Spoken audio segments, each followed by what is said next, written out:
Selamat datang di channel Rumi Topik. Ada baiknya sebelum mendengarkan, posisikan terlebih dahulu tubuh Anda dengan nyaman. Tenangkan perasaan Anda, santai, rileks, dan disertai dengan mengucapkan basmalah.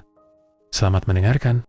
A'udzubillahi minasyaitonirrajim. Bismillahirrahmanirrahim. Robbi a'udzubika min hamazati sayatin wa a'udzubika robbi ayah durun. Robbi shrahli sodri wa yassirli amri wahlul 'uqdatam min lisani yafqahu qauli. Assalamualaikum warahmatullahi wabarakatuh. Alhamdulillahirabbil alamin. Segala puja-puji milik Allah Subhanahu wa taala yang atas rahmat, karunia, kasih sayangnya. Salawat serta salam juga kita lupakan, kita sampaikan kepada seluruh nabi dan rasul, wabil khusus baginda besar kita Rasulullah Muhammad sallallahu alaihi wasallam, kepada para sahabat-sahabatnya, tabi'in, pemuka-pemuka agama, wali-wali Allah, pejuang-pejuang bangsa, dan senantiasa sampai kepada kita sampai akhirul zaman. Amin, amin ya Allah ya rabbal alamin. Seperti biasa kita belajar bareng lagi ibu-ibu. Sebelum kita mulai, ada baiknya kita hening dulu sejenak, kita santai dan rileks untuk beral-fatihah, membuka hati kita. Ala hadiniyah, al-fatihah. A'udzubillahi minasyaitonir. Iyyaka na'budu wa iyyaka nasta'in, ihdinas siratal mustaqim. Siratal ladzina an'amta 'alaihim ghairil maghdubi 'alaihim waladdallin. Allahumma arini al-asya'a kama hiya. Amin, amin, amin ya Allah ya rabbal alamin. Atur nuhun, terima kasih.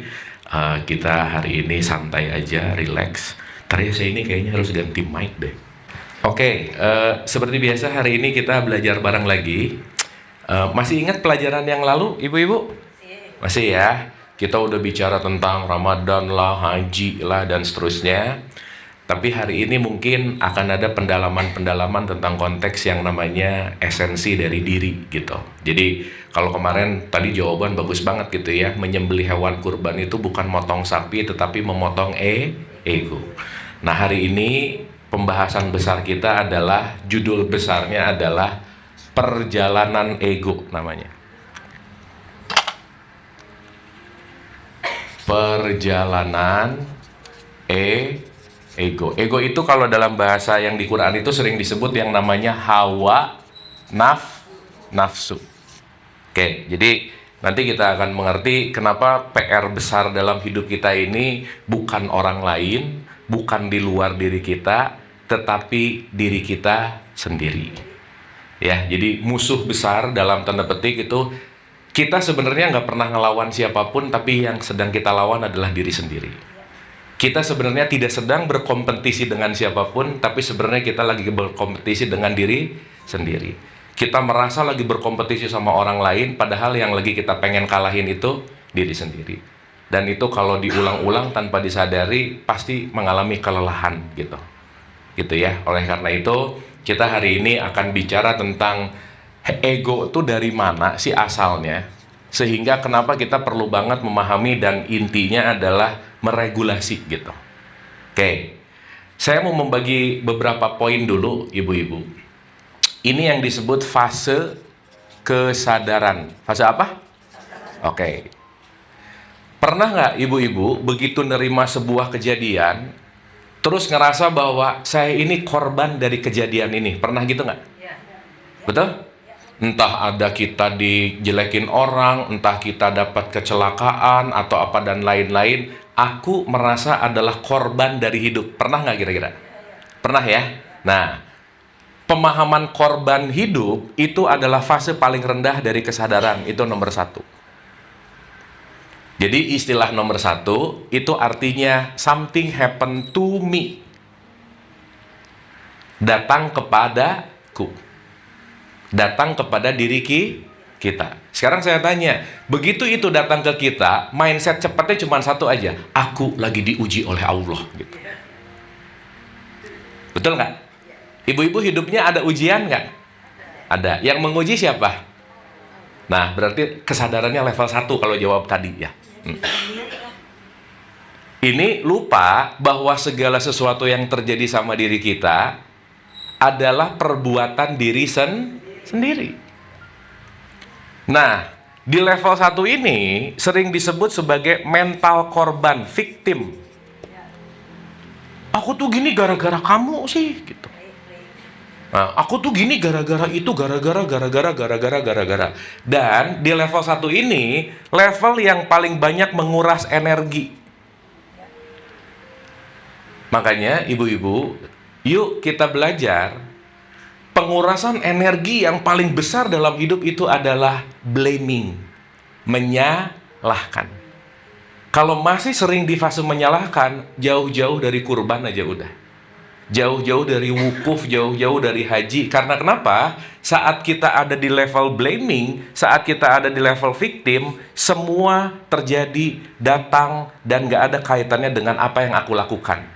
Ini langsung biasanya tipikal di level 1, nyalahin keadaan, ujungnya nyalahin Tuhan aja udah gitu.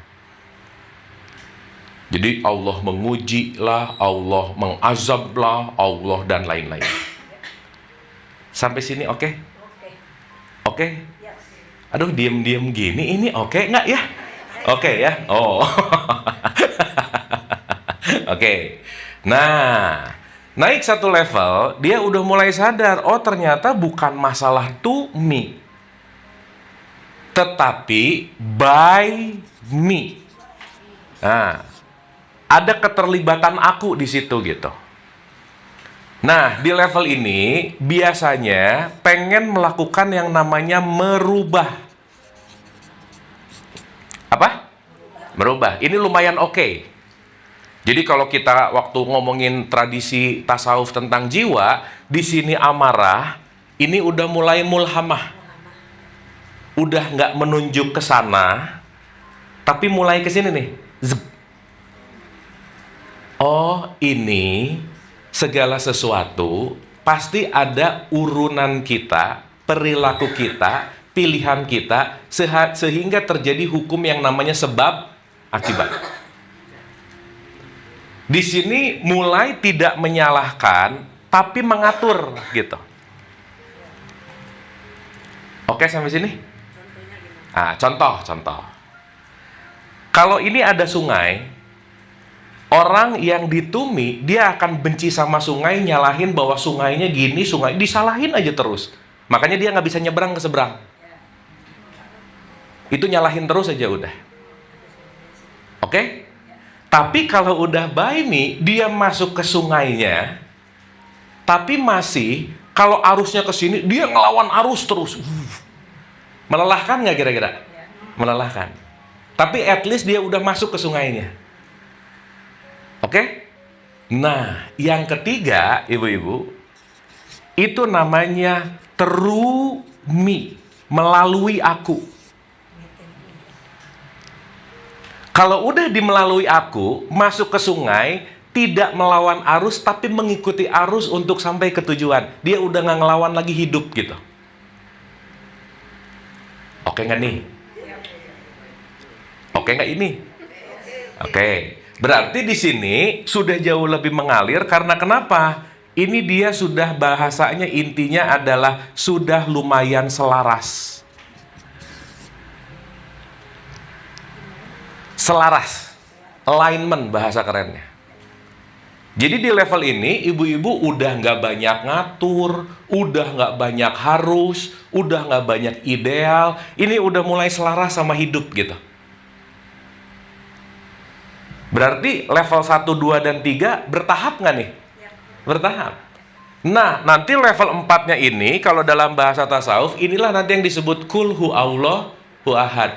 Udah tidak benci sama sungai, bukan melawan arusnya sungai, bukan juga mengikuti arusnya sungai, tetapi akulah sungai itu, gitu. Akulah sang hidup itu, gitu. Nomor 4 nggak usah dipikirin dulu ya, ini nanti jauh ya, nanti. Tenang, kita bahas hari ini 1 dan 2 dulu gitu. Sampai sini oke? Oke? Oke nggak ini? Oke, ulang ya. 4 tutup dulu ya. Nggak usah ya, nanti ya. Oh, karena ini nanti kalau di sini nanti disebut sudah tauhid namanya. Kalau tauhid itu berarti kalau bahasa kerennya non duality, udah nggak ada hitam, nggak ada putih, aku adalah sang hidup gitu. Nah itu nanti disebut the freedom of life. Di situ nanti yang disebut inna dina indaullahil Islam. Jadi Islam itu disebut total surrender. Jadi di sini tuh udah total surrender gitu intinya. Petanya udah oke? Bisa dimengerti? Bisa dimengerti? Jadi nomor 1, korban. Aku gini gara-gara kamu. Sekarang pertanyaannya, kalau gara-gara dia, yang pengen dirubah dianya atau akunya? Hah? Gini. Kalau ibu-ibu nyalahin orang, pengen nggak orang ini berubah? Pengen nggak dia lebih baik? Nggak bisa, udah jangan dipikirin. Nah, berarti nomor 1, banyak melakukan hal yang nggak penting. Ngerubah orang, ngerubah situasi, ngerubah segala sesuatu, pengennya ngerubah aja terus. Contoh, kita kalau lagi macet, mendingan terus-terusan kesal sama macetnya dan berharap, ini semua salah, kamu bikin macet, gitu nggak kira-kira? Tanpa sadar kita bagian yang bikin macet juga nggak kira-kira? Nah, gitu. Sampai sini oke? Nah, ini rada paling menderita nomor 1 nih. Masih ada yang di nomor 1 di sini? Enggak lah, masa ini udah ngaji ulang-ulang di sini mulu ya. Ya, kalau bisa ini udah jangan lama-lama lah. Karena saat kita jadi ada di mental korban, kita akan blaming anything. Termasuk di sini nyalahin setan, nih Bu. Ini setan sih ngeganggu gitu, kata setan enak aja gitu. Gitu ya. Jadi di sini serba menyalahkan, serba blaming, serba. Jadi di sini pokoknya sulit untuk selaras sama hidup aja udah. Clear? Jadi ada to me, by me, through me. Contoh. Anak itu dilahirkan oleh ibunya nggak? Iya nggak? Nah, kalau di level 1, 2 gitu pikirannya. Tapi kalau nomor 3, anak lahir melalui ibunya. Karena dalam perspektif ini, anak bukan punya ibunya. Bisa dimengerti? Berarti dia hanya numpang lahir lewat ibunya, through me, dia bisa lahir. Bukan urusan masalah to me, by me, tapi through me. Nah, semakin kita ada levelnya naik ke 4, bahasa gampangnya, hidup akan jauh lebih happy, gitu kira-kira. Jauh apa? Lebih happy. Berarti segala sesuatu tergantung levelnya. Sekali lagi, begitu nanti mau menyalahkan hidup, ingat level 1, awas, hati-hati. Kamu sih, gitu. Kenapa sakit perut? Iya, nanas tuh gara-gara. Nah, nanas disalahin. Padahal yang rakus siapa? Oke? Clear? Jadi pelajaran kita, hashtag kita nomor 1, less blaming. Turunkan nilai menyalahkan. Karena menyalahkan tidak memberikan solusi. Menyalahkan akan lebih membawa luka, dan menyalahkan gak akan membuat kita move on. Orang yang banyak menyalahkan cenderung menyimpan luka, cenderung akan sulit menerima, cenderung akan sulit memaafkan. Sampai sini oke? Clear ya? Oke, jadi sekali lagi, kesadaran yang di bawah nomor 1 adalah aku korban hidup. Yang kedua, aku melawan hidup. Yang ketiga, aku selaras dengan hidup. Nah, nanti 1, 2, 3 ini berbolak-balik ibu-ibu. Kadang hari-hari ada ngelawannya, ada ngaturnya, ada harusnya, dan seterusnya. Makanya sekali lagi, saya pinjam dalam perspektif Buddha ya. Bagus ada statement Buddha ngomong gini. Life is all about impermanent. Tidak ada yang permanen dalam hidup. Jadi kalau kita pengen selamanya seperti itu, nggak mungkin. Kalau bahasa di Qur'annya, kun faya kun. Terjadi maka terjadi terus. Ini yang disebut hukum dinamis. Clear? Oke? Ada pertanyaan dulu sampai sini? Ini pemanasan dulu, belum mulai ya, pemanasan, warming up. Aman? Aman? Sip. Ya. Harapannya jangan sering di 1, 2 aja, ibu-ibu. Dan ini memang perlu dilatih. Karena memang kebanyakan orang rata-rata ngelawan hidup, bukan selaras dengan hidup. Karena nanti hidup itu memberikan kenyataan. Nah, sekarang pertanyaannya gini, ibu-ibu suka kesel nggak? Sering. Hah? Suka kesel, suka marah, kecewa, suka gitu nggak? Oke. Berarti kekesalan, kemarahan, kekecewaan, dendam, iri, dengki, ada sebabnya nggak kira-kira? Pasti. Pasti. Makanya kenapa kita hari ini pengen ngomongin perjalanan ego, dari mana itu semua datang, sehingga nanti kita mengerti mekanisme kita gitu intinya. Sampai sini clear ya? Oke ya? Dah, pelan-pelan. Ini di-save, diingat-ingat, nanti step by step partnya nanti kita akan ngerti. Kenapa sih saya bahas ini? Karena kita lagi di Muharram. Di Muharram itu sering dengar kata-kata hijrah. Pernah dengar? Pernah dengar? Jadi ibu-ibu maaf ya, hijrah bukan urusan ganti baju dari hitam-hitam sekarang putih-putih, bukan. Itu namanya ganti baju. Tapi hijrah bukan hanya urusan ganti penampilan, tapi ganti level kesadaran. Jadi nanti kalau pakai bahasa yang dikaitkan sama Muharram, ini kita lagi berbicara tentang hijrah. Berarti hijrah itu nggak ada waktunya. Setiap saat kita melakukan yang namanya hijrah. Jadi nggak ada, sekarang udah hijrah ya, nggak bisa. Hijrah itu anytime. Setiap saat, setiap waktu, karena kenapa? Hidup ini adalah dinamik. Ibu-ibu udah hijrah belum kira-kira? Oh, mantap. Iyalah. Pakai dong lagi. Udah, dong. Gas lagi ya, dong. Loh, dari awalnya marah-marah banget, sekarang marah-marah dikit. Hijrah nggak? Dari awalnya pelit banget, sekarang lumayan enggak. Hijrah nggak? Nah, gitu. Ingat ya, hijrah bukan urusan fashion, tapi hijrah urusan passion. Ini orang Sunda rada susah ngomong ini nih. Nah, fashion, passion dua-duanya repot aja udah ya. Enggak, ini tuh passion katanya. Oh, passion, nggak disangkanya fashion gitu kira-kira ya. Repot udah. Oke, sampai sini? Clear ya? Oke. Nah, sekarang kita ngerti dulu kenapa kita banyak melawan hidup, ibu-ibu. Kenapa kita banyak melawan kenyataan? Kenapa sih kita nggak selaras sama hidup tuh kenapa? Why? Wah, itu nanti kita perlu paham. Satu ya, kita ngerti. Kita mundur ke 5 pertemuan sebelumnya. Di surat 32 ayat 9, ini biar ada kayak pengajian, pakai ayat-ayat dikit lah ya. Biar kayak pengajian. Oke. Allah meniupkan ruh dan Allah menjadikan pendengaran, penglihatan, dan hati ujungnya agar kamu bersyukur. Allah meniupkan apa? Ruh. Oke. Berarti kalau Allah ini adalah sumber, dia meniupkan bagian dari sumber itu namanya adalah ruh. Nah, saya mau menggarisbawahi ya ibu-ibu, ruh ini adalah potensi. Apa? Sip, mantap. Jadi masing-masing kita dikasih potensi nggak? Iya. Pertanyaan saya, potensi ini akan berkembang otomatis nggak? Nah, mulai nih. Gini. Ibu-ibu dikasih oleh-oleh pupuk. Pupuk durian. Oke? Tapi begitu pulang dikasih oleh-oleh pupuk, pupuknya disimpan aja terus di situ.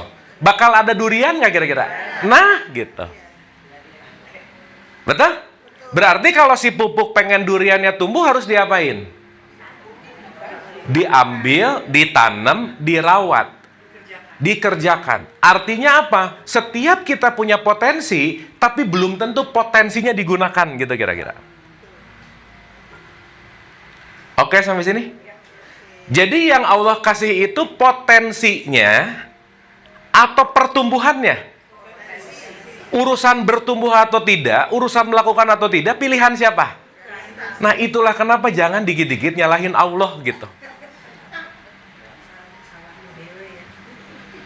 Kamu tuh udah dikasih potensi, tapi oh ya Allah, kenapa nih rezeki aku tuh seret banget. Komplain mulu. Kenapa? Karena potensinya udah ada, tapi enggak dipakai, enggak dimanfaatkan. Sampai sini oke? Nah, ibu-ibu, supaya nanti kita ngerti, bersyukur artinya menggunakan potensi sebaik-baiknya. Itu arti bersyukur. Jadi bersyukur tuh bukan dikit-dikit, alhamdulillah bersyukur. Bukan, ya bagus-bagus aja sih. Tapi proses bersyukur adalah penggunaan potensi to the maksimal apapun itu. Berarti masing-masing kita punya potensi nggak? Makanya kita dilahirkan unik dan otentik. Itu tolong digarisbawahi. Jadi rumusnya unik dan kalau unik dan autentik, kira-kira semuanya punya keunikan dan keragaman nggak? Makanya berhenti pengen jadi orang lain. Dah aja. Karena kita punya potensinya masing-masing. Sampai sini oke? Sampai sini oke?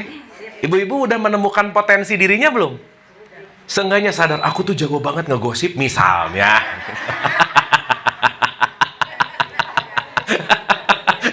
Ngegosip potensi bukan? Ya terserah sih. Aku tuh ahli arisan gitu misalnya. Boleh, nggak apa-apa. Tapi pada dasarnya ruh, nanti di sini juga nanti kita bicara ruh itu adalah kesadaran, tapi pada dasarnya basic desainnya adalah yang Allah tiupkan, yang Allah berikan adalah potensial. Berarti kalau sekarang orang mengalami ujian, masalah, dan lain-lain, disitulah PR untuk menggali potensinya masing-masing. Sampai sini oke? Semua dikasih sama, kartunya Sama. Betul. Jadi potensinya sama nggak? Tapi nanti kembangan sebagai unik otentiknya nanti beda-beda. Nah, yang jelas kita semua sama-sama dikasih potensi. Dan ini nggak milih-milih. Semua dikasih. Berarti kalau bahasa anak sekarang tuh disebut gini, Bu. Life to the fullest. Ya. Life to the fullest artinya apa? Bagaimana aku menjadikan potensi ini benar-benar menjadi sebuah output yang optimal gitu. Nah, saya kembali dulu ke ujung ya. Si potensi ini ujung-ujungnya cuma satu, menjadi bermanfaat. Makanya keren banget ketika Nabi Muhammad ditanya nih, ya Rasul, who is the best man? Siapa sih manusia yang paling terbaik? Nabi Muhammad nggak jawab, yang rajin tahajud, yang rajin puasa, yang rajin umroh, yang rajin haji. Nggak jawab begitu, Bu. Tapi jawaban Nabi Muhammad, khairun nas anfa'uhum linnas. Manusia yang terbaik adalah yang bermanfaat bagi yang lain. To others, gitu. Jadi penilaian di mata Allah bukan rajin sholatnya, how you treat others. Bagaimana kita memperlakukan orang lain. Karena kenapa? Kita akan hidup dalam society, dalam hidup yang namanya sosial. Jadi nanti ketakwaan itu outputnya bukan masalah ritualnya, bukan masalah religionnya, tapi kita fulles nggak menjadikan potensi ini untuk bermanfaat. Ujung-ujungnya di sini aja. Sampai sini oke? Oke? Jadi yang penting rajin sholat atau bermanfaat? Wih, pinter, mantap. Wah, ini nih potensi udah bagus nih ya. Nah gitu ya. Nih kalau ngaji sama yang cerdas-cerdas tuh seneng deh saya ya. Bagus ya. Iya. Ritualnya sebagai titik sampai. Oke? Oke? Nah, di dalam potensi ini, jadi kalau ini penggambaran mudah ya, supaya nanti kalau menggambarkan ruh tuh apa sih supaya mudah aja. Yang kedua, di dalam semua potensi ada yang namanya kesadaran. Dah dua dulu aja hari ini. Jadi Allah meniupkan potensi, Allah meniupkan kesadaran. Berarti masing-masing kita kesadarannya ada nggak? Ada. Sumbernya sama nggak? Sama. Nah, di wilayah ini semuanya dapat nih. Nah, lahirlah kita. Lahir nih brojol melalui ibu. Nah, si ruh ini potensi dikemaslah dalam bentuk tubuh fisik gitu kira-kira. Nih, physical body nih. So, berarti ibu-ibu ingat ya, ngelihat siapapun, mereka yang kita lihat semuanya pasti punya potensi. Dan kalau kita ngelihat potensinya bukan identitasnya, akan cenderung lebih mudah tidak menilai. Makanya di Al-Baqarah 115, kemana saja kamu menghadap, di situ wajah Allah. Yang kamu lihat di mana-mana tuh potensinya.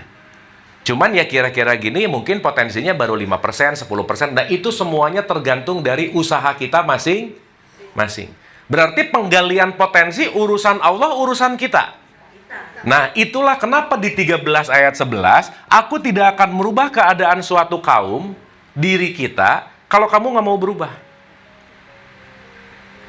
Mengoptimalkan potensi dalam rangkaian ibadah haji namanya sa'i. Apa bu? Sa'i itu artinya usaha. Makanya di sa'i ada lari-lari kecil nggak? Itu artinya apa? Use your effort. Sampai sini oke? Berarti pertanyaan saya, kalau kita nggak punya effort, akan datang sesuatu ke kita nggak kira-kira? Nggak bisa. Artinya apa? Dasar segala pembentukan ini semua, bagaimana kita melakukan yang namanya usaha. Bahasa keren di Quran, bahasa keren di dalam tradisi Islam disebut ikhtiar. Sampai sini oke? Contoh. Potensi petunjuk udah ada di sini nggak? Berarti kita udah punya petunjuk nggak? Cuman malas ngakses gitu. Betul nggak? Kan nggak mungkin dong Allah ngasih kita segala sesuatu nggak bareng sama petunjuknya. Ibu-ibu ada satu quotes keren, kalimatnya gini. The map is not the territory. Peta itu tidak mewakilkan teritori. Contoh. Ibu-ibu buka peta Jakarta, ngelihat Monas, Lubang Buaya, Jakarta Selatan. Bisa hafal nggak? Nggak, maksudnya bisa tahu nggak itu? Tahu. Oh, Monas di sini. Oh, Lubang Buaya di sini. Oh, Senen di sini. Oh, Kenanga di sini. Oh, ini di sini. Tapi begitu kita tahu peta, kita mengetahui teritori nggak kira-kira? Enggak, orang belum pernah ngalamin semuanya. Cuman tahu aja. Berarti buku Quran itu peta nggak? Tapi kalau tidak dihidupi, selamanya akan jadi peta, cuman tahu-tahu aja, tapi tidak membangkitkan potensi gitu kira-kira. Paham sampai sini? Nah sekarang ada yang ngapalin peta, tapi nggak mengalami peta gitu. Dan yang hafal peta kelihatan keren banget gitu. Bener nggak ini? Abis gitu kalau udah hafal ngerasa banyak pahala. Dan nanti akhirnya masuk surga.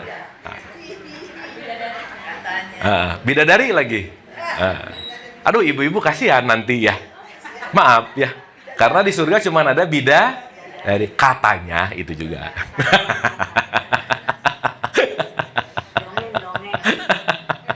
Oke sampai sini? Bisa dimengerti? Jadi ingat ya, tahu peta belum tentu mengalami teritorinya. Urusan gini. Jadi ibu-ibu maaf ya, ibu-ibu jangan amazed kalau tiba-tiba saya ngeluarin surat ayat. Ini tahu banget. Biasa aja sebenarnya. Iya, cuma tahu-tahu gini tuh nggak spesial sih sebenarnya. Hafal semuanya. Ya bagus-bagus aja sih. Tapi dalam perspektif ini, hafalanmu belum tentu membuat kamu membuka potensi dirimu gitu kira-kira. Sip ya? Paham ya? Makanya kenapa Quran itu tidak didesain dihatamkan tuh enggak, tapi dipahami. Dipraktekin, dialami. Makanya disebut the walking Quran. Jadilah Quran yang berjalan, bukan hanya sesuatu yang diketahui, tapi kita tidak mengalami gitu kira-kira. Sampai sini oke? Jadi di dalam diri ibu-ibu udah ada Quran belum sebenarnya? Sip, mantap. Bahasanya bahasa Arab nggak yang di sini?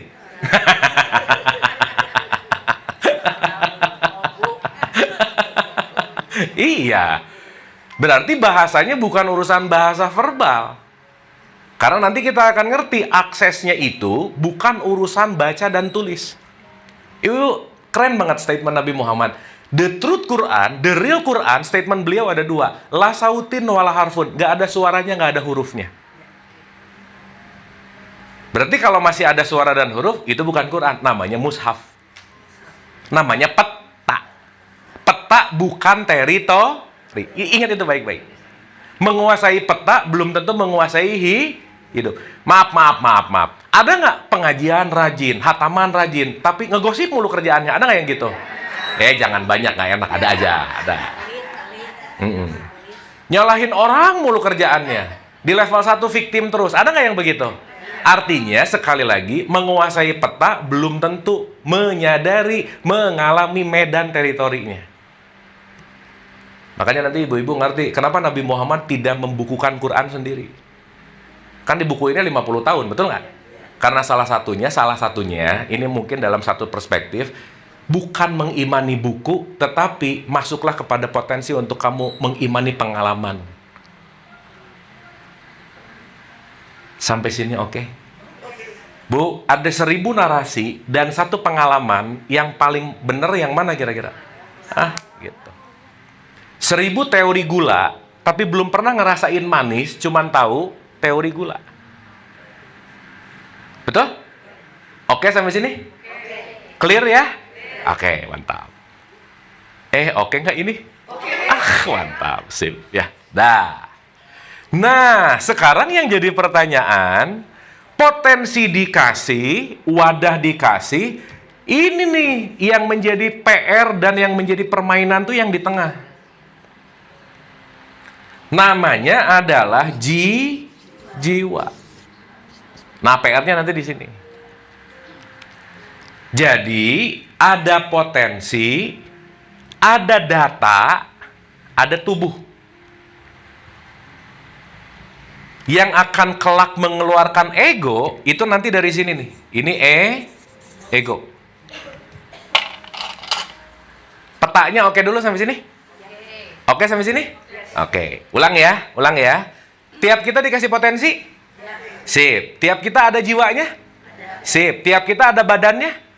Berarti yang akan merubah dan membentuk perbedaan segala sesuatu saat potensi ketemu jiwa nanti. Maka output orang beda-beda pasti. Nah, nanti kalau kita ngerti ini, ibu-ibu, begitu ngelihat perbedaan orang, nggak akan marah, nggak akan benci, ngerti. Emang gitu sistemnya. Ibu-ibu ngomong-ngomong, kenapa sih kita marah coba? Pasti. Kenapa bisa begitu?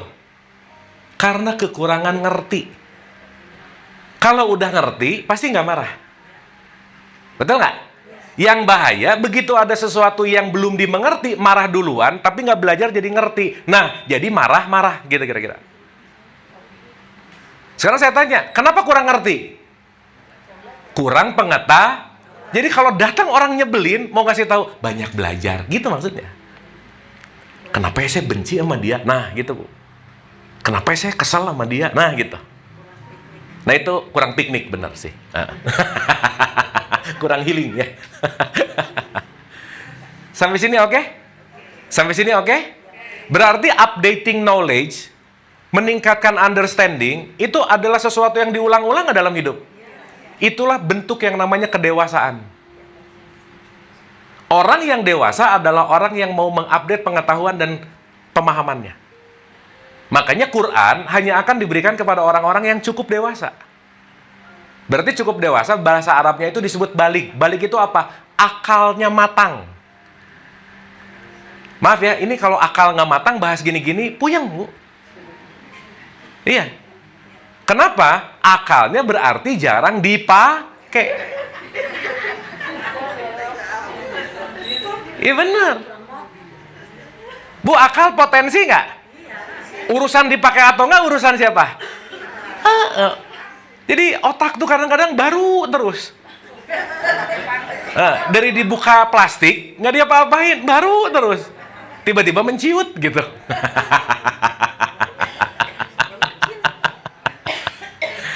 Oke ya? Sip ya? Clear ya? Mantap. Dah ya Bu. Bu, ini tuh saya lagi merangkum 4 kitab besar sebenarnya. Kalau baca satu-satu, 2 minggu nggak habis, Bu. Udah. Tapi mudah-mudahan dengan rangkuman ini kita getting clear something. Ya, jadi at least after ini kita ngerti, oh kenapa aku tuh gini ya? Kenapa aku tuh ke-trigger itu terus ya? Gitu loh, Bu. Sehingga kalau udah mulai kenapa, kita lagi melakukan self-inquiry namanya, penyelidikan ke dalam diri. Makanya Socrates bilang, hidup yang tidak diteliti, itu hidup yang tidak layak untuk dihidupi. Makanya perlu check and recheck terus gitu. Nah biasanya orang lupa ngecek ke sini, sibuk ngurus yang di sana terus tuh. Betul nggak? Bu, nilai orang enak banget nggak? Dia tuh ya. Gitu. Kita praktek boleh nggak Bu? Boleh ya? Nah, supaya nanti ibu-ibu paham prakteknya seperti apa. Oke. Ini no hard feeling ya? Santai-santai aja ya? Sekarang ibu cari satu teman sebelah kanan atau sebelah kiri. Cari satu aja. Mana? Dah. Siapa-siapa boleh lah. Ibu perhatikan teman ibu dari atas ke bawah. Ya. Perhatikan, lihat aja. Terus ibu simpan 3 atau 2 boleh. Apa yang jelek dari dia gitu? Apa yang gak bagus dari dia? Dan apa yang gak oke dari dia? Silakan. Kan gak disebut-sebutin, gak apa-apa. Udah. Bu, maaf. Begitu ngelihat orang, ada gak yang kita gak suka dari dia? Pasti.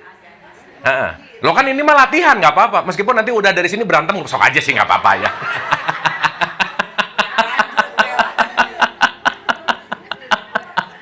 Udah? Sok sekarang lihat. Set. Satu deh boleh. Misal. Buset dah alisnya tinggi sebelah misalnya. Boleh. Atau ini cat rambutnya kok nggak rata banget sih gitu misalnya gitu. Mau fisik boleh, mau sifat boleh. Pokoknya yang ibu-ibu nggak suka terhadap temannya. Sok dilihat. Ya. Udah ya? Udah. Dah. Memang ini perlu waktu rada lama sih, nggak apa-apa ya. Kalau disuruh-suruh rada susah, tapi kalau tiap hari otomatis biasanya ya.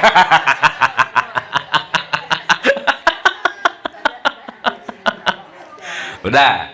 Sip ya. Apa yang ingin saya sampaikan barusan? Ulang ya, ibu-ibu ya. Ada potensi, ada aplikasi, ada tubuh. Oke? Berarti si potensi akan menggunakan aplikasi, dua-duanya akan ada di tubuh, keluarnya output untuk ujungnya bermanfaat. Gitu kira-kira. Dapat ya? Sip, udah. Supaya ibu-ibu nggak pusing lagi, apa sih bedanya ruh, jiwa, jasad gitu. Nah sekarang mulai getting clear nih. Ya, dah. Nah, sekarang saya mau nanya nih. Disimpan jawabannya ya, nanti di terakhir kita buka satu-satu. Ya, tenang.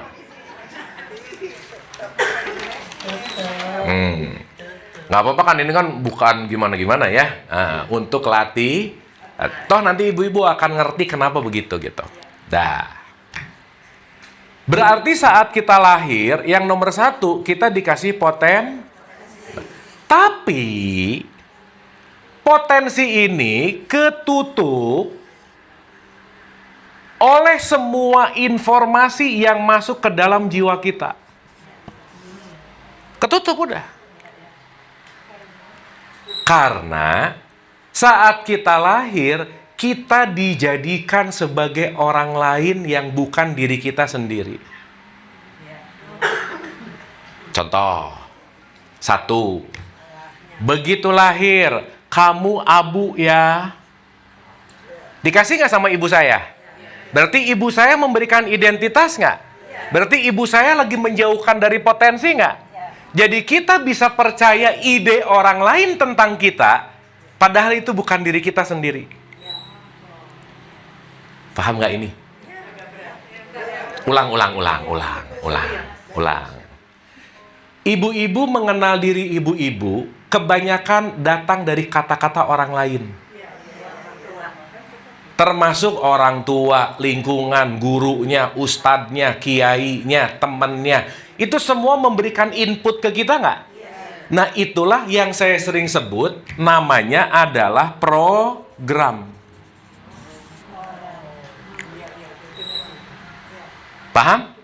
Pertanyaan saya, program ini kira-kira sesuai sama potensinya nggak? Belum tentu. Bapaknya dokter, anaknya potensi melukis. Karena bapaknya pengen ada penerus dokter, si pelukis ini didokter-dokterin sama bapaknya. Akhirnya waktu dia ngoperasi karena ngelukis, jadi ngelukis. Jadi malpraktek gitu misalnya. Misalkan. Betul nggak? Ibu-ibu maaf ya, ini kita ngomongin fakta. Almost 99% orang tua nggak ngerti potensi anaknya, sehingga anaknya dipaksa sesuai dengan keinginan orang tuanya. Bener nggak? Jadi yang jahat siapa? Nggak, bercanda. Jangan diri, aduh aku jahat banget. Ya jangan, udah, nggak apa-apa. Karena semua juga gitu kok. Udah terlanjur lah. Paham maksud saya? Berarti saat kita lahir, 1 detik kita lahir, kita lagi masuk ke dunia pengasingan diri. Diasingkan. Jauh dari potensi, jauh dari diri sendiri, jauh dari kesadaran. Karena kenapa? Begitu masuk program, kita menyangka program itu diriku. Ibu-ibu, nih ya, dalam proses ini ada teman saya satu psikiater, dia selalu ngomong gini, bagus banget statementnya. Program dasar yang diinstal oleh orang tua itu akan jadi belief system dia seumur hidup. Contoh. Begitu lahir si anaknya dikasih tahu, nah hidup itu keras nak. Terinstal nggak? Berarti dia punya program ngelihat itu hidup itu apa? Maka hidupnya pasti keras aja udah. Makanya di buku Rich Dad Poor Dad, kenapa orang kaya lahir di orang kaya tetap kaya, orang miskin lahir di orang miskin tetap miskin? Yang ditularkan bukan kaya miskinnya, tapi mindsetnya. Sampai sini oke? Oke? Nah, berarti si program ini lama-lama hijack itu apa ya? Membajak. Potensi nggak kira-kira? Inilah yang namanya dunia gitu, Bu. Namanya apa? Potensi itu namanya akhirat gitu. Makanya ada dunia, ada akhirat. Dunia dan akhirat. Dunia adalah program, akhirat adalah potensi sejatimu. Sampai sini oke? Oke? Contoh ya, pelan-pelan. Duh, susah nerangin ini, Bu. Tapi mudah-mudahan ya. Bismillah. Once kita ngerti ini, kita akan ngerti nanti di level yang namanya Qul huwallahu ahad. Nanti ngerti ke situ. Supaya Qul huwallahu ahad jangan dipakai hanya bacaan sholat. Qul huwallahu ahad, Allahu samad. Kan bacaan sholat paling populer trikul, bener nggak? Kul yang 3 terakhir populer aja udah. Nah, dibacanya itu lagi gitu. Tapi nggak apa-apa juga sih, ya udah. Oke sampai sini? Ya, saya kasih example very simple. Contoh. Misal ya. Potensinya misalkan ukuran sepatu 42. Ukuran sepatu berapa? Misal itu potensi. Misal. Tapi si program orang tua, gurunya apa dan lain ngasih ukuran 38. Ukuran apa? Berapa? Cocok nggak? Maka ibu-ibu, semakin kita menjalani hidup, semakin ada sesuatu yang ngerasa, ini bukan gua banget deh. It's not me. Betul nggak? Pernah nggak ngerasain dalam fase kehidupan bahwa kayaknya nggak gitu deh. Kayaknya nggak gitu deh. Kenapa? Kita kecanduan nomor yang nggak cocok, tapi ngerasa bahwa nomor ini dinyaman-nyamankan. Paham? At the end of the day, akan ada titik kulminasi, aku pengen freedom dari yang tidak nyaman, aku pengen kembali ke diriku yang sejati. Itu namanya Isra Mi'raj. Dia mulai ngerti potensinya, dia mau kembali ke titik tertinggi kesadarannya, karena kenapa? Sadar bahwa selama ini aku pakai topeng-topeng yang bukan diriku sendiri. Bu, pakai topeng itu melelahkan loh. Ibu-ibu kalau lagi ke undangan, kelihatan keren, padahal mah nggak enak, benar nggak? Pas pulang lepas semua, wah, udah enak banget. Benar nggak kira-kira? Tapi pakai topeng dalam hidup itu perlu. Perlu. Makanya dalam bahasa psikologi Carl Gustav yang bilang 4 arketipe yang paling dasar dari manusia, salah satunya adalah persona. Kita pandai menggunakan topeng sesuai dengan tempat dan kondisi. Tapi kalau kita nggak sadar topeng, salah pakai topeng nanti. Salah pakai topeng, lupa pakai topeng nanti. Kelelahan udah. Sampai sini oke? Sampai sini oke? Keren. Nah, dari 42 sampai nanti nemuin ternyata aku bukan 38. Inilah yang disebut life is all about suffering, Bu. Derita. Makanya suffering call us back home. Luka adalah tempat cahaya masuk. Jadi saat kita mulai terluka, suffering, sinyal, ayo balik ke potensi dong. Kamu pakai topeng mulu sih.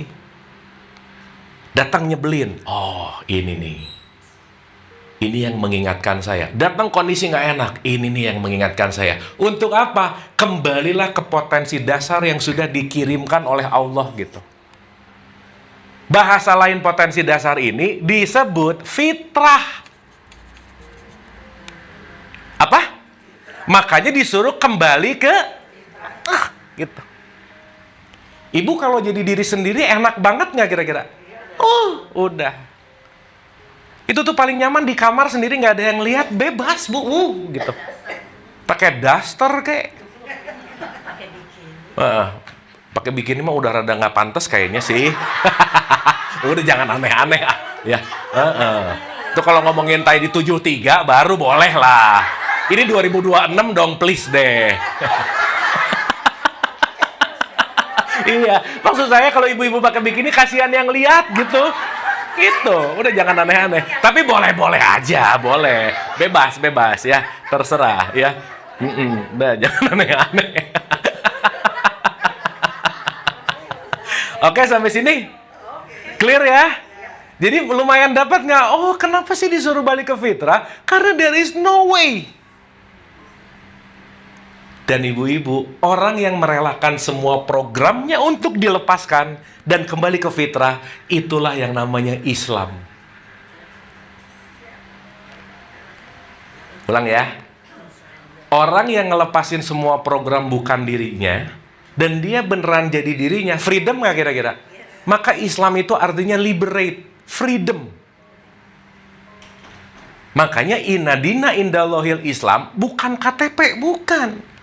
Saat kamu menemukan program yang bukan dirimu dan kamu lepaskan, dan kamu menjadi dirimu yang sejati, kamu beneran akan menjadi wakilnya Tuhan sesuai dengan potensinya gitu.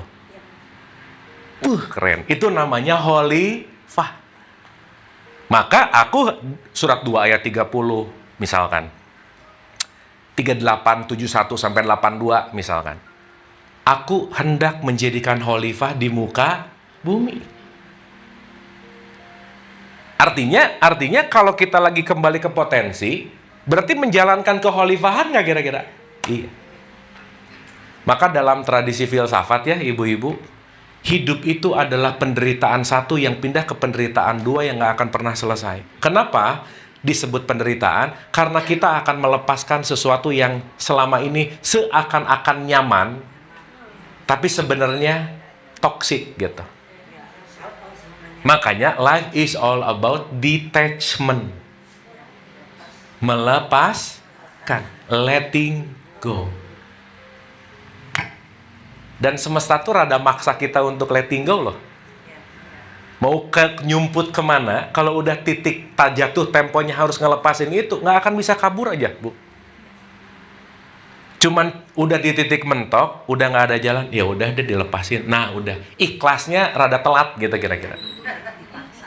Mending nemu dead end dulu baru putar balik, atau udah tahu ini rada salah terus putar balik, yang mana kira-kira?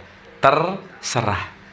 Tapi kalau kita ketinggalan pintu tol yang satu ini harusnya di sini, semakin jauh cost-nya makin tinggi ya kira-kira. Secepat kita balik kanan, cost-nya makin less cost gitu. Dan bayaran itu akan mahal banget gitu kira-kira. Jalannya masing-masing. Iya, punya masing-masing. Contoh. Ibu-ibu suka tahu nggak sih kadang-kadang udah tahu ini harus dimaafin. Suka nggak? Ya. Tapi nggak, ada gitu nggak? Seberapa lama tidak dimaafkan, sama kayak kita udah tahu ini keluar tol di sini, tapi terus aja. Makin jauh nggak? Ya. Mau keluar di Kebon Jeruk, sadar-sadar di Merak, Bu. Wah. Makin mahal nggak di sana? Belum balik lagi nggak kira-kira? Nah, artinya apa? Semakin banyak membendam kebencian di sini, semakin akan sulit untuk kembali ke fitrah gitu. Makanya power orang takwa nggak bisa enggak. Pandai memaafkan kesalahan orang lain. Nggak mudah, Bu. Karena kita sudah dikasih program-program yang kuat banget gitu. Sampai sini oke? Ini alurnya oke nih? Logiknya dapat? Bisa dipahami? Ulang. Ini pahamnya tuh mukanya gini nih. Paham nggak? Paham.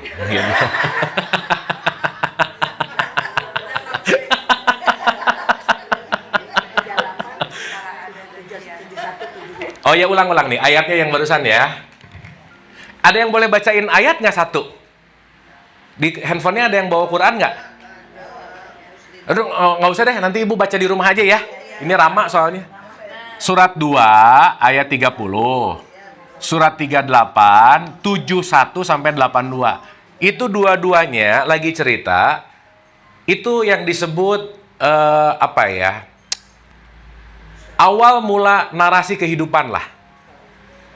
Jadi the divine narasi gitu. Jadi gini, di ayat ini tuh lagi ngasih tahu meeting besar antara Tuhan, malaikat sama Adam sama iblis gitu kira-kira. Waktu Allah bilang, kan Allah punya, ibu-ibu tahu arti kecerdasan ya? Kecerdasan itu bahasa Qurannya namanya malaikat. Awas jangan aneh-aneh. Malaikat itu adalah intelligent, kecerdasan. Jadi awas, malaikat itu bukan ada putih, ada sayap, cik, bukan. Ya, itu adalah kecerdasan. Makanya di dalam diri kita ada kecerdasan nggak? Kecerdasan untuk menjelaskan, menjabarkan sesuatu namanya Jibril.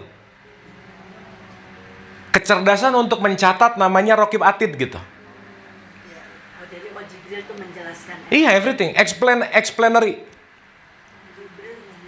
Nah, jadi akal yang kuat itu nanti Jibrilnya nyala gitu kira-kira. Udah jangan dipikirin dulu, nanti kita bahas di sesi yang berikutnya ya. Dah. Tapi kalau nanti dengar Quran malaikat itu jangan bukan itu. Gitu ya.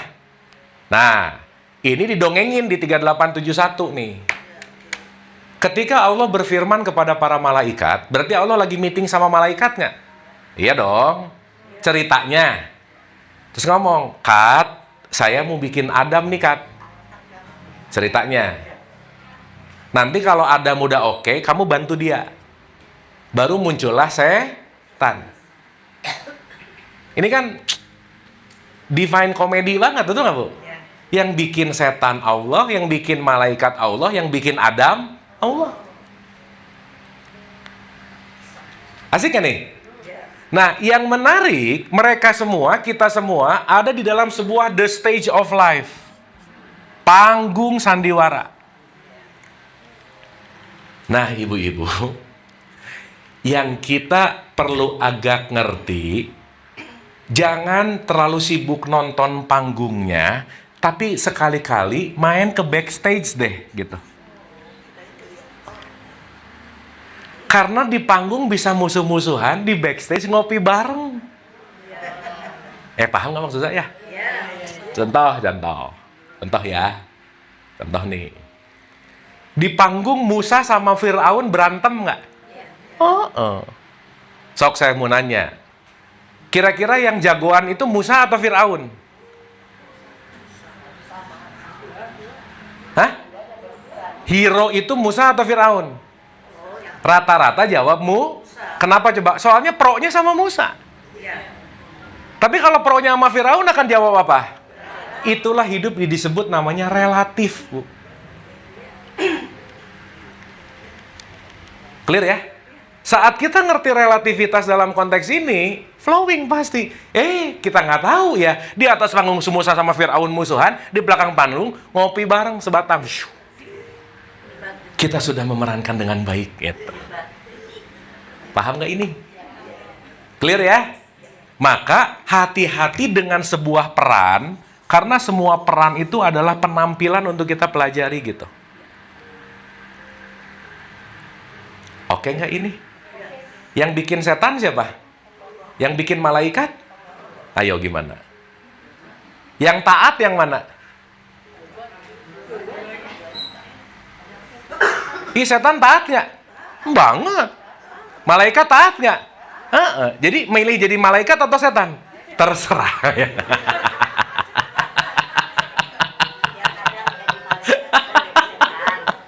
Jadi ya, kita supaya nggak hilang relasi. Oh, setan tuh kayak jahat banget gitu. Bu, nggak ada setan, kita nggak belajar. Jadi Bu, dalam hidup, kalau nanti kita punya rumus ini, jadi ingat nih pop up nih. Everything all necessary. Semua yang terjadi pada hidup perlu kita hadapi. Jadi mau datang si nyebelin, datang si baik, all necessary. Kenapa? Karena semua itu pasti mau mengajarkan kita kembali ke fitrah. Oke Bu? Sip ya? Mantap. Jadi nanti udah begitu ngelihat nyebelin gitu. Oh, memang potensi dia menyebalkan. Misalkan. Atau mungkin lagi acting nggak? Iya. Dan kehadiran dia acting ke kita untuk mengingatkan kita nggak? Nah, contoh ya, contoh. Straight to the point nih. Ibu barusan ya, menilai temannya nggak? 11-15 aja ya. Bu, kita bahas ini dalam beberapa etape nggak apa-apa ya? Sekali diberesin puyeng nanti, tapi pelan-pelan. At least, abis ini ibu mulai nyadar. Ya ampun. Kalau ibu udah mulai ngelihat orang terus menilai tasnya, ngelihat bajunya, itu berarti malaikat pencatat lagi kerja gitu kira-kira. Kalau ngenilainya buruk-buruk, berarti malaikat pencatat keburukan. Wah, nyatet terus. Dan nanti kita ngerti bahwa ini semua terjadi di dalam diri kita gitu. Contoh ya, saya kasih contoh. Ibu barusan ngelihat orang lain di luar diri kita atau di dalam diri kita? Barusan ngelihat, ngelihatnya di luar atau di dalam? Nah, kita merasa ngelihat keluar, padahal yang kita lihat adalah di dalam. Paspal. IPA ya. IPA. Paham nggak maksud saya? Ibu-ibu ngelihat saya nggak sekarang? Coba tunjuk saya ada di mana. Nah, mulai. Ini tadi udah oke. Nih. Betul nggak? Cuman saya hanyalah holographic image, di mana holographic image ini akan diinterpretasi sesuai dengan programnya masing-masing. Betul nggak? Nah. Jadi nanti kalau ngelihat orang, hologram nih gitu. Betul nggak? Karena semua penilaian, semua segala sesuatu, aku tidak pernah melihat siapapun di luar diriku, karena aku semuanya melihat di dalam diriku. Sampai sini oke? Cuman mayoritas ini pasti lupa. Nah, sekarang saya tanya.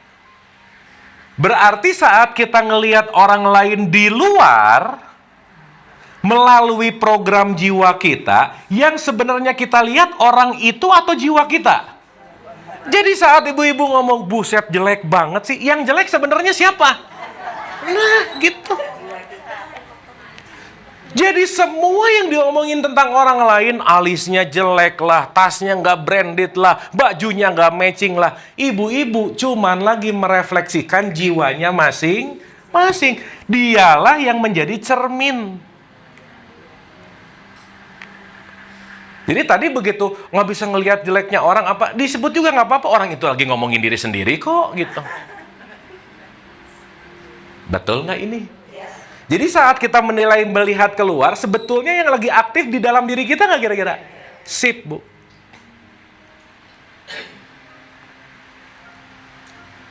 Oke sampai sini? Clear sampai sini? Nah, cuman kita nggak sadar, menyangka bahwa semua yang ada di program ini, itu adalah dia banget gitu. Padahal itu adalah programmu terhadap orang ini. Nah, jadi yang ingin saya sampaikan di sesi pertama ini, nomor 1, Bu. Jiwa adalah nomor 1, dia tukang merekam. Tukang apa? Ngerekam. Jadi yang ibu-ibu sekarang lihat datang dari rekaman-rekaman lama nggak kira-kira? Akhirnya gara-gara ngerekamnya banyak, jadi yang kedua, tukang ngarang, Bu.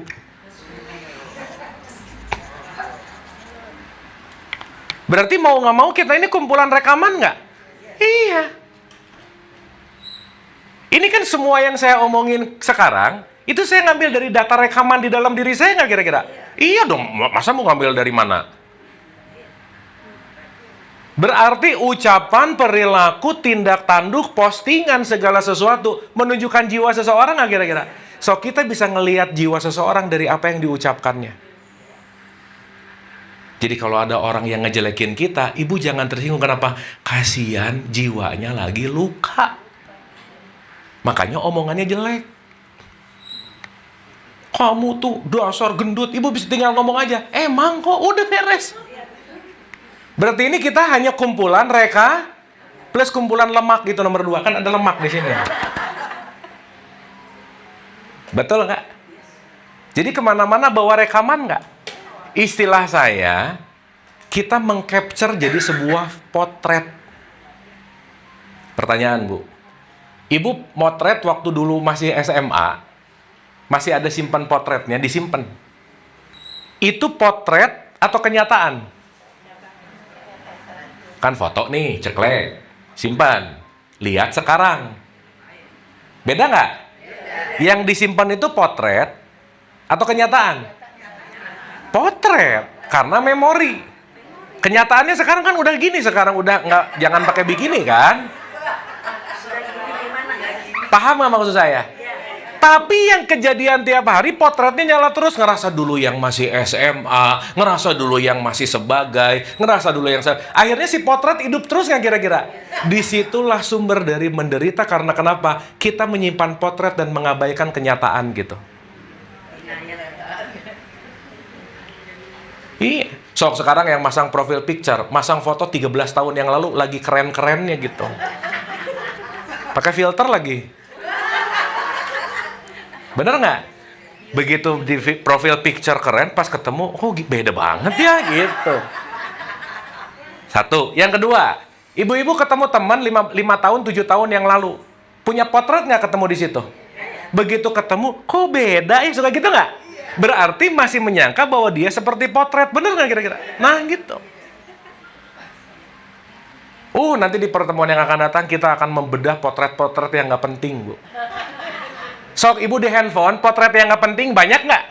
Nah gitu. Memori yang nggak penting, apa semua, jadi overload gitu. Sip ya? Clear ya? Jadi di level 1 ini yang kita sadari adalah siapapun yang kita lihat itu adalah potret memorimu. Titik itu dulu. Ibu-ibu maaf ya, memori orang Jakarta sama memori orang Kutub Utara beda nggak? Nggak mungkin orang Kutub tuh, aduh ngidam ketoprak. Nggak mungkin, Bu, nggak ada memorinya. Nggak mungkin orang Kutub tuh mimpi pocong tuh nggak mungkin, Bu. Mimpi suster ngesot, kan nggak ada di sana. Paham nggak ini maksud saya? Berarti lingkungan, narasi memengaruhi potret kita nggak kira-kira? Dan kita menyangka potret itu adalah kenyataan. Itu yang jadi masalah. Itu nanti cikal bakal ego. Ada di situ. Dalam bahasa Quran, itulah nanti setan-setan yang membisikkan. setan-setan yang selalu menjauhkan dari fitrah. Dan itu untuk belajar memang. Jadi nanti ibu-ibu bisa tolong bedain mana cerita, narasi, mana kenyataan. Jangan-jangan cerita jauh lebih dipercayai daripada kenyataan. Tapi Kang Abu, kalau kita lihat foto kita ini waktu tahun 73 gitu, tapi kan itu kenyataan at that time. At that time, tapi kan sekarang udah enggak. Iya, iya. Iya. Tapi kan udah jadi memori. Iya, iya. Bu nggak usah jauh-jauh 73, detik yang barusan jadi memori nggak? Iya. Udah nggak ada, Bu. Saya ngomong waktu udah masa lampau. Iya. Betul nggak? Semuanya udah jadi memori. Dan memori itu bukan kenyataan. Tapi kita sangat pengen sekali hidup di memori terus. Contoh, Ibu pernah dengar post power syndrome nggak? Oh, udah, Bu. Merasa. Udah pensiun 15 tahun, tapi masih merasa. Ada orang yang nggak hormat sama dia, kesel. Kamu nggak kesel. Lah kata orangnya, kan lu udah lengser gitu misalnya. Bisa begitu nggak? Itulah yang disebut kemelekatan. Ya.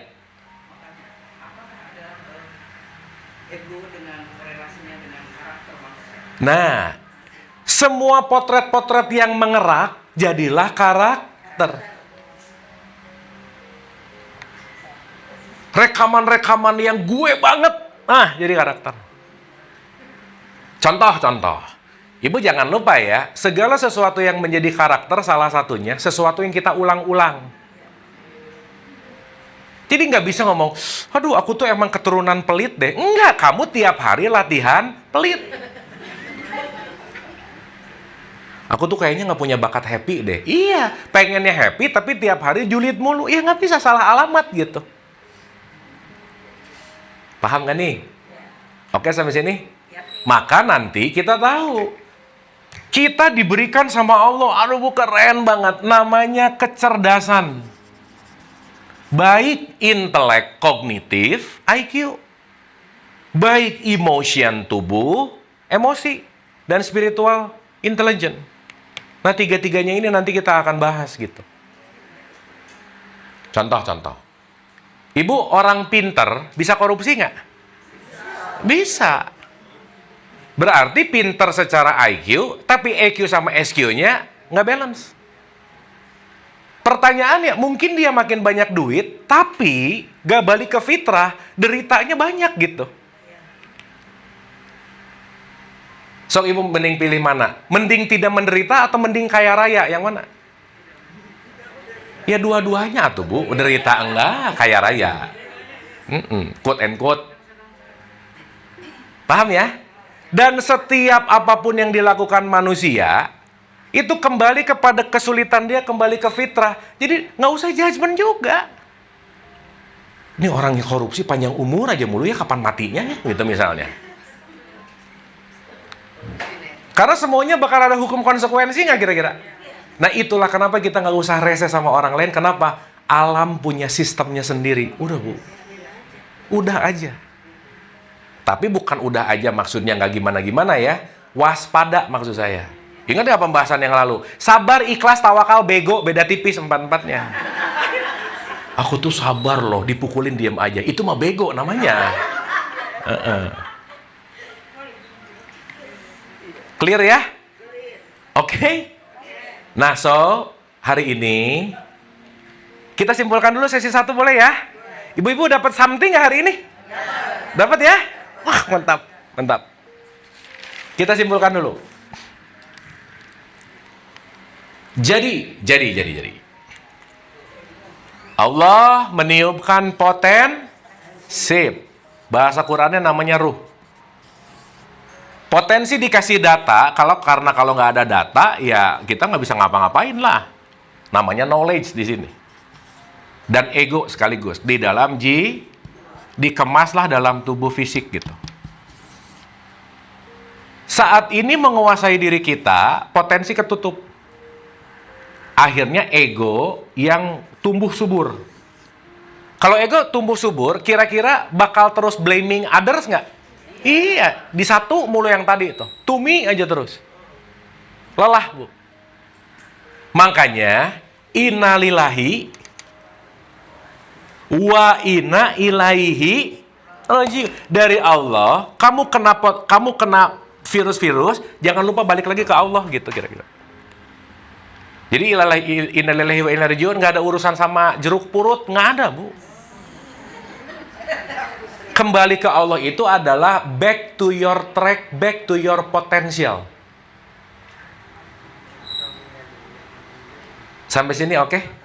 Nah, dalam bahasa yang mungkin lebih gampang lagi, ini diri sejati, ini diri palsu gitu.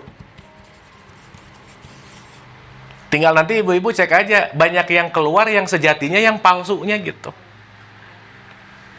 Kan saya sering cerita, ada anak buah, sekretaris, duduk, pagi-pagi, bosnya datang. Pagi, Pak. Ya, senyum. Dalam hatinya, mati aja lu, gitu. Bisa nggak? Sebel sama bosnya, misalkan. Nah, perlu nggak tuh si persona-persona itu? Perlu, tapi tahu batasan. Aku tahu kapan jadi A, aku tahu kapan jadi B, aku tahu kapan jadi C, dan seterusnya. Nah, nanti itu kita akan belajar yang namanya titik tengah gitu kira-kira. So, pelajaran kita hari ini, nomor 1, stop blaming. Nomor 1. Nomor 2, less judgment. Dah 2 aja hari ini. Begitu mau nyalahin, potensi. Dia pasti nih. Salahnya dia pasti image dari jiwaku. Kenapa jiwaku menyalahkan dia? Nah, itu masuk ke level muhasabah namanya. Itu wukuf namanya gitu. Bentar lagi haji itu gitu. Oke? Sip ya? Itu dulu ibu-ibu. Ini biasa rekaman ada, diulang-ulang. Sebelum next pertemuan kedua, tolong minimal ditonton 2 kali. Supaya nggak harus ngulang, ibu-ibu fitrah apa? Jangan gitu. Ya. Saya mau kasih judul episode ini namanya Bikini supaya gampang diingat ya.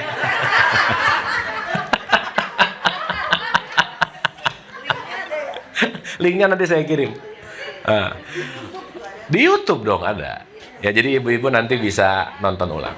Ibu-ibu terima kasih. Semoga bermanfaat pertemuan kita hari ini. Semoga ada sesuatu yang terbuka, semoga ada sesuatu yang didapatkan, dan yang paling penting kita at least dalam beberapa jam tadi mengistirahatkan jiwa kita yang senantiasa kita mungkin sangat sulit mengistirahatkan jiwa, tapi at least kita setidaknya barusan sama-sama lagi resting dan healing. Kita tutup dengan doa ala hadiniyah al-fatihah. Auzubillah. Bismillahirrahmanirrahim. Iyyaka na'budu wa iyyaka nasta'in ihdinas siratal mustaqim. Siratal ladzina an'amta 'alaihim ghairil maghdubi 'alaihim waladdallin. Amin. Allahumma rabbighfirli wa liwalidayya warhamhuma kama rabbayani shaghira. Rabbana atina fid dunya hasanah wa fil akhirati hasanah wa qina adzabannar wa adkhilnal jannata ma'al abrar ya aziz ya ghafar ya rabbal alamin. Subhana rabbika rabbil izzati amma yasifun wa salamun alal mursalin walhamdulillahi rabbil alamin. Amin amin ya rabbal alamin. Ibu-ibu tetap sehat dan bahagia. Wabillahi taufiq wal hidayah. Assalamualaikum warahmatullahi wabarakatuh. Anda telah menonton video ini hingga di penghujung video. Semoga video ini bermanfaat untuk Anda, serta dapat menjadikan diri Anda lebih baik dari hari kemarin. Nantikan video kami selanjutnya. Terima kasih.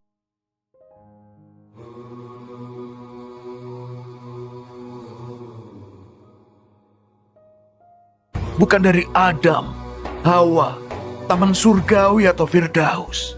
Tempatku tidak bertempat, jejakku tidak berjejak. Baik raga maupun jiwaku, semuanya